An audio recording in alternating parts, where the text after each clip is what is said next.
Hello, this is Matthew McKnight with Minibots 4536, and today we're going to look at using Git with Visual Studio Code. We're not going to go very deep into Git. It's a source control system which allows teams to work very efficiently together. And we're not going to delve into the command line structure that it uses because mostly we want to focus at this point in getting you up and running. As we go forward, we'll talk more and more about using the command line with Git, but for now we're simply using some of the tools that are within Visual Studio Code to give us access. All right, from last time we actually created our default robot system, and we have here a basic scaffolding. We haven't added anything or modified anything, and now what we're going to do is we're going to do a quick change to this code.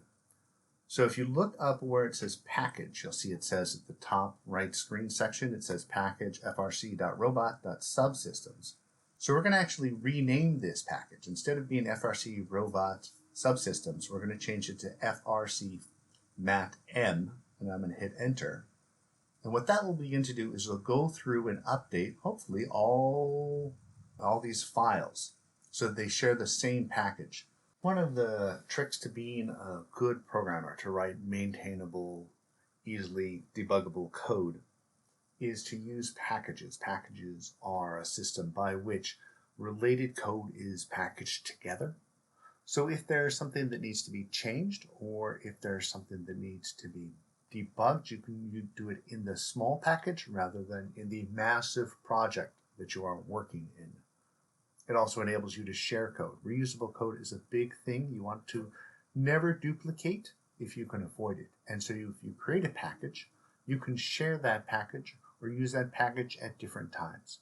As we go forward, there will be videos about how packages work, but suffice to say that packages are a core organizational component of Java and other systems, and one way to think about them is that they're like file folders. You go down the file folder as you go down the dot. So in our package, where we have frcmatm.robot.subsystems, for example, FRC MATM is the top level folder, and under that we have a folder called Robot. And within that Robot folder, there are two subfolders, Subsystems and Commands. And depending on where you are in that folder structure, that will be your package. So main would be frcmatm.robot, and example subsystem is frcmatm.robot.subsystems. We'll delve more into packages in other videos, but I just want you to understand that it is an organizational concept that we use. I'm going through each of these and I'm going to save them, file, save all, and what that will do is it'll update all of them to have that package, because it went through and did this for me automatically, which is nice, so I didn't have to do that. As you can see, all of them are now frcmatm.robot. So now the next step is to actually create a Git repository and put it in GitHub. But initialize repository is kind of grayed out, and that's because we have not yet installed Git. The quickest way to install Git from Visual Studio Code is to go down to the paragraph that says, please install Git, or learn more about how to use Git. So we'll click on install Git and it will say, do you want to open an external website? So it's actually going to go out to the website so we can install it. Click on the box on the right that says latest source release 2.32.0, and it will save it to my computer. And from there, I will go to my downloads and open it. Now, because Git is an executable, you will have to have the right permissions, so you should probably be an administrator when you install it. All right. It's going to tell me, it tells me about the public license. I click next. It asks where I want to install it. That's fine with click next. I'm going to not really change anything here. I'm going to click next. I'm going to put in the GitHub for Windows Terminal. I'm going to select Git, and then the default editor here, there's a whole slew of them that you can choose. I'm actually going to simply leave it at what it defaults, and I'm going to click next. Again, I'm mostly just doing the defaults. There's you could use No++ if you wanted. There's a whole slew of choices in here. I'm going to choose Notepad because it's my old favorite. I know that's going to be a horror to some people. All right, it's going to try to decide what you should do. You know what? We're going to let Git decide. Again, the defaults are generally defaults for a reason.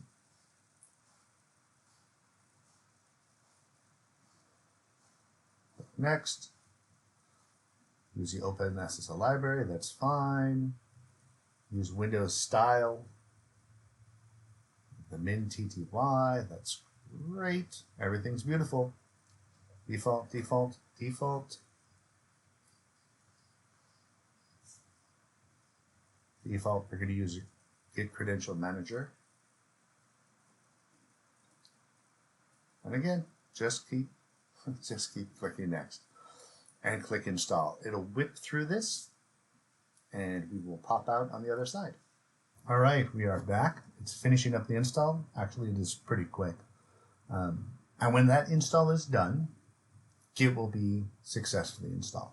All right, completing the Git setup wizard. We're not going to view the release notes. You can if you really are interested. But at this point, we've successfully installed Git. So what we're going to do is we're actually going to close our Visual Studio Code and reopen it.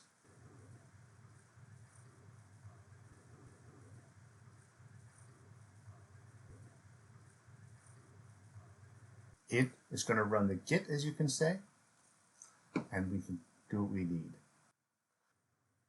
Now, what we're planning to do is we're actually going to create a local repository which is going to be called the master branch, and that's going to be local to us. It's going to be local on our computer, which is great for us, but it's not very useful for the rest of our team if they want to get access to it. So what we're going to do as a result of installing Git, after we create the local repository, we're going to push it out to the remote master. It's going to be origin/master. All the stuff we're going to do is going to affect the local, but then we can push it out to the remote. Now, we're clever. We don't work in master. We're better than that. So the next step will be to actually create a local branch called launcher. Once we have this local launcher branch, we're going to push that out as well to the remote GitHub repository. And that's basically our process. Now, if we make a change, remember we're only working locally, we're going to make a change, let's say, to our local launcher branch. We're going to eliminate a couple of lines. Then what we have to do is we commit those to the local repository, and then we push them out to GitHub. We sync is actually what it is. There's two ways that things go. There's a push and there's a pull, and if you sync, you're doing both. But we're going to push that out to the remote. Now, you notice that master has been untouched. If we want to update master, we're not going to update it locally. We would actually do a merge into the remote master, and that would modify the remote master.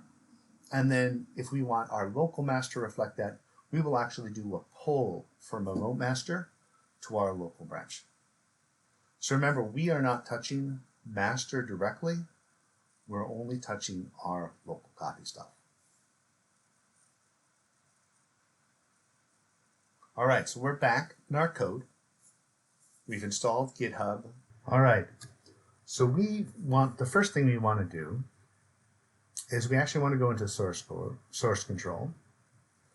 And in there, you'll see that we now have the ability to initialize a repository. Initializing the repository creates a local master branch on your local computer. So clicking this, it'll run some git commands, git init, etc., and it will actually create a local branch. That's great. We now have in the bottom left master. Now notice that master has an asterisk. If you can see that, that means that there are changed files that have not yet been committed to master. All it did was create master. It didn't actually commit any of the files that we have. And you notice that all these files are listed under changes. Now we cannot commit changes at this point. We actually have to do what's called stage them. And if you notice on the right that plus to the files, if I click on that, that will say constant.java. I want that to be a staged change. There are reasons why you might want to commit one file or multiple files in groups. Now I've got a staged change. I have to put in a subject here where it says message to record what it is in the history. So I could put in, for example, commit constants as an example. What I put up there is important to the team. It's not important to the code. And what I mean by that is I could actually put in blah and it would still commit without any problem. But if I look at it later, I'm going to have no idea what I'm doing. I could put in committed, but that also is not a good style. What you want to do is have your first word be a verb that is active. So I'm going to say commit constants as a sample commit. And one way to think about it is if you started with the phrase this will, then you put in the subject line. This will commit constants as a simple sample commit. Then I click on the top right, I choose commit, I choose commit staged, and constants will be added to the master branch. Now I still have a bunch of other ones that I haven't committed, so I'm going to commit all of them. And if you want, you can click on the plus next to each of them, or if you go to the very top where it says changes, you can stage all the changes, which is what I'm going to put up there. Now they're staged changes, and the next step is I have to commit them. So again, you can see on the bottom right the Git that it's running for you automatically. If I click here and just say commit, it's going to yell at me because I haven't actually given a commit message, commit subject. So I'm going to say commit remainder of files for the scaffolding for base, there we go, robot scaffolding, and then I'm going to commit. Now the initial message should be pretty short and to the point. It's explaining what the impact will be. You aren't necessarily going into great detail, but when people look through it, they should be able to say, if I apply this commit, this is what's going to happen. So now master is happy, your local copy is great. We need to get that out into GitHub. So if you go to the right, there is publish to GitHub. Again, this has been set up so you don't have to go into the command line. GitHub wants to sign in using GitHub? Absolutely, we want to allow that. That's our dream. It'll pop up and it'll ask you to authorize Visual Studio Code, which is what we want. So we will click on continue. And then we will open Visual Studio Code. We'll go back there and it will say, hey, we want to allow this URL. Yes, we do want to use that URI. And you have two options now. So before you can publish it, you have to choose whether you want it to be a private repository or a public repository. As you can guess, a public repository anyone can see, open to the public. A private repository is for you and those who you choose to share it with, and that's what I'm going to choose. I'm just going to put it into a private repository. Notice that it's running the Git commands in the background for you. Eventually, as you advance, you'll want to get more comfortable with the Git command line because it can be quicker. But for this point, at this stage, really Git is simply a tool, and it's okay to use the GUI. In the GitHub sign-in, I'm going to choose sign in using the web browser, and when it pops up, I'm actually going to log into GitHub. There it goes. Successfully published it onto there. If I open in GitHub, I'd already previously logged in. That was part of why you don't see me logging in. You can see that now it has created that remote repository, Matt and Command Robot 2021. It's private, and it has a branch master. All this was done behind the scenes for you by Visual Studio Code, leveraging Git. Very powerful and very, very nice. You notice it's got all of those. Now, this is what I want to do. We're clever enough to know that you never want to work in master. That's like bad practice. I know people that do. I know, but don't. So we actually need to create a local branch called launcher that we're going to work in. So how do we do that? Well, again, it's very simple. You go to the bottom left, you click on master, and you choose create new branch. Now you can create branch from a specific branch itself, but since we have master selected, that's what the default is going to be. And it'll run through the commands, and guess what? Now we suddenly have a new branch called launcher. But notice, we've not published it yet. So we have a local thing. We're going to click on that, publish to GitHub, and it is going to publish it out to GitHub for us. Beautiful, isn't it? Now if we go over to GitHub again, I hit refresh, not merely do I have master, but we have launcher as well. So now we have two branches. Again, we created a local repository master, we pushed it out to GitHub. We created a branch launcher, which was local. We pushed that out to GitHub. All right, we are done. We have successfully created our local repository and pushed them out. All right, we are back in our Visual Studio Code. And what we're going to do now is we're going to make a change to a file, stage it, commit it to our local repository, and then we're going to push it out to the remote GitHub. So I'm going to make a small change to example subsystem.java. var k equals true. What I've done is I've created a variable. Variable are basically places where you stuff data, so you can use them when you're programming. Var, simply short for variable. K is the variable name, and I'm setting it to the value true. Now this is going to be a Boolean, which is a true-false value. It knows that it's a Boolean, by the way, because I set it to true. Otherwise, if I had simply put var k, it would yell at me, because k could be practically anything. Some people prefer, and sometimes you need to, specify instead of var the actual type of variable. So you could put Boolean, or you could put string, or you could put integer. Those things will help. But at this point, I can just use var because I'm setting it to true, and it is smart enough to know that if I'm setting it to true, it must be a Boolean. So I'm going to save this file, and now you notice that on the bottom left, Launcher has an asterisk. I go to source control, and it will show me, if I click on it, the changes that I've made. In this case, I added a line in var equals k. I'm going to stage it, and then I'm going to commit it. Commit staged. I have to give it a message. I want to start with an action verb. This will what? This will add Boolean k variable to demonstrate committing changes. That's not a great one. You don't even know where I'm adding it. But that's okay. This is all demo stuff. As you go forward, you'll be better and better at this. So I've committed the changes there. It's committed locally, but I need to push it to Origin Launcher, my remote GitHub. So I click on that. It says, yes, I want to push pull.